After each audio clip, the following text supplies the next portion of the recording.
Agora, um ato de desespero, um policial militar construiu uma jaula e está trancado nela desde ontem, se alimentando apenas com água. Com o protesto, ele tenta provar que é inocente de um crime pelo qual já foi condenado a 15 anos de prisão, Carol. Pois é, Juca, e enquanto o último recurso do processo não for julgado, o PM promete ficar enjaulado na tentativa de que a justiça reveja a condenação. A espécie de jaula tem apenas 3 metros quadrados e foi colocada à beira de uma encosta, a cerca de 40 metros de altura, no alto da BR-324, no Calabetão, bairro da periferia de Salvador. O policial militar Jurandir Santana de Jesus, de 42 anos, promete ficar aqui, bebendo apenas água, até o julgamento do recurso no processo em que é réu. Ele falou ao vivo com o apresentador Raimundo Varela no programa Balanço Geral. Eu não estou habilitado a falar a respeito do processo enquanto vocês não investigarem a minha vida como policial militar e a minha vida como morador da comunidade onde eu vivo há 43 anos. Jurandir foi condenado a 15 anos de prisão pelo homicídio do empresário Carlos Aníbal Passos Vieira em 2003.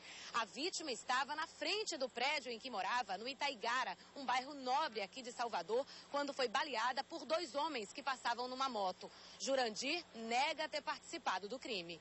Segundo a defesa, no dia do assassinato, o policial estava trabalhando e sequer conhecia os outros envolvidos no fato. Ele pugna pelo reconhecimento da inocência dele. O que ele quer é ser julgado novamente para que o novo conselho de sentença possa analisar de uma forma mais precisa a prova dos autos, e assim convaleça na sua inocência. A condenação foi mantida pelo Tribunal de Justiça da Bahia no último mês de julho e o PM iniciou o protesto na tarde desta terça-feira. A mulher e as 2 filhas não sabiam de nada. Não chegou a falar com a gente, que ele disse que ia fazer uma surpresa, a gente não teve conhecimento, só ontem.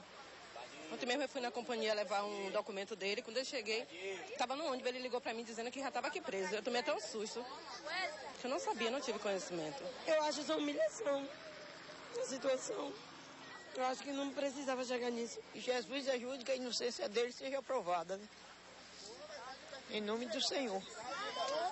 Eu espero que os juízes, as pessoas de mais entendimento cheguem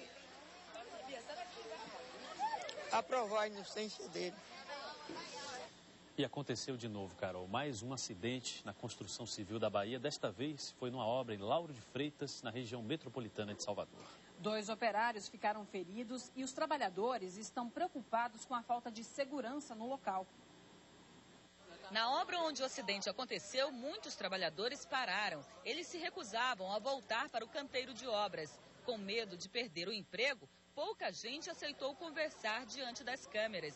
Este homem trabalhava no prédio ao lado, no momento em que os 2 operários teriam caído do 4º andar da construção. Ele estava arrumando as placas para bater o concreto, quando a placa não suspensou, os 2 caiu no chão, um bateu na cabeça no chão e na placa, e o outro ao chão com a perna machucada, bastante machucado, sentindo bastante dor. De ambulância, Leandro de Deus dos Santos, de 24 anos, e Manuel Silva de Jesus, de 56, foram levados para o Hospital Geral do Estado, em Salvador. Parentes das vítimas já aguardavam a chegada deles. Caiu do andame aí. Meu filho, pelo amor de Deus. Na região onde o acidente aconteceu, no Alto Picuaia e Itinga, vários outros condomínios residenciais também estão sendo construídos pela mesma empresa responsável pela obra onde os 2 funcionários se acidentaram. Para os trabalhadores, falta fiscalização. O que nos preocupa é em relação à segurança que nós cobramos da empresa, em primeiro lugar, fazer o DDS diário, e isso não ocorre em muitas obras, visando só a produção. E chegamos até o local do acidente e observamos de que não tem segurança alguma para que o trabalhador permaneça trabalhando em um local daquele do jeito que se encontra. A gente pede à Justiça do Trabalho, o Ministério Público do Trabalho, que faça a fiscalização nessa obra aqui, que o que a gente vê de material espalhado no solo, com ponta de vergalhões para cima, e os pessoais passando por cima desses vergalhões, e pode causar acidente também isso aí. De acordo com o Sindicato dos Trabalhadores na Indústria da Construção Civil na Bahia, este ano foram registrados em Salvador e região metropolitana 15 mortes e 60 feridos em canteiros de obras. Só na capital baiana, no último acidente, 9 pessoas morreram. O acidente aconteceu no dia 8 de agosto, quando o elevador deste prédio em construção caiu de uma altura de cerca de 80 metros. O laudo com as causas do acidente ainda não foi divulgado. Segundo a Secretaria de Saúde do Estado, Leandro de Deus dos Santos sofreu uma fratura e deve ser transferido para outro hospital. Manuel Silva de Jesus teve uma fratura na bacia e um trauma no tórax e passa por exames. E a gente volta a falar da votação do projeto de lei que prevê mudanças no Planserve. A repórter Jéssica Senra continua na Assembleia Legislativa e traz mais informações. Jéssica. Olha, o clima continua meio tenso por aqui. Depois da confusão que nós mostramos ao vivo agora há pouco, o presidente da casa, o deputado Marcelo Nilo, ordenou que a Polícia Militar retirasse os servidores que estavam lá na tribuna superior acompanhando a sessão. Eles saíram gritando palavras de ordem, chamando a base governista de traidora. Na galeria de baixo, os deputados da oposição fizeram cordão de isolamento e impediram que a PM entrasse. Então, alguns servidores continuam ali embaixo acompanhando a sessão, mas agora em silêncio. A sessão continua, os deputados fazendo os seus discursos. Esses discursos devem ir até tarde da noite. A oposição espera que a sessão seja suspensa, mas os governistas garantem que a votação será feita hoje à noite, no máximo durante a madrugada de amanhã.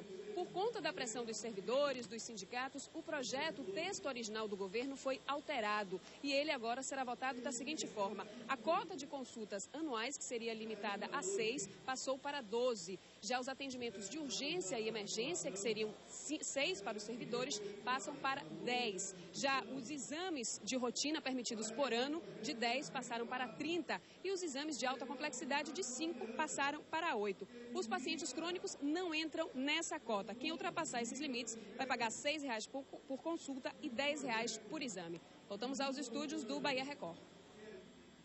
Obrigada, Jéssica. Foi transferido hoje para o Hospital das Clínicas, em Salvador, o baterista da banda de forró Estaca Zero, Paulo César Perrone.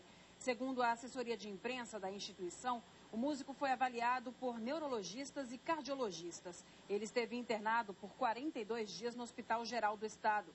O baterista Paulo César Perrone, de 32 anos, foi internado em 19 de julho no HGE, em Salvador, no mesmo dia em que foi atingido por um tiro na cabeça durante uma tentativa de assalto na Alameda das Espatódias, no bairro Caminho das Árvores. Perrone passava com o carro e foi abordado por 2 homens em uma moto que dispararam. Eles já estão presos. O Bahia Record de hoje termina aqui. Para saber o que acontece no Brasil e no mundo, acesse o R7 no portal r7.com. As notícias da Bahia você acompanha no itapuaonline.com. Fique agora com o Jornal da Record e logo depois com mais um capítulo inédito da novela Rebelde. E não perca hoje a Fazenda às 11 horas da noite. Boa noite para você. Boa noite, até amanhã.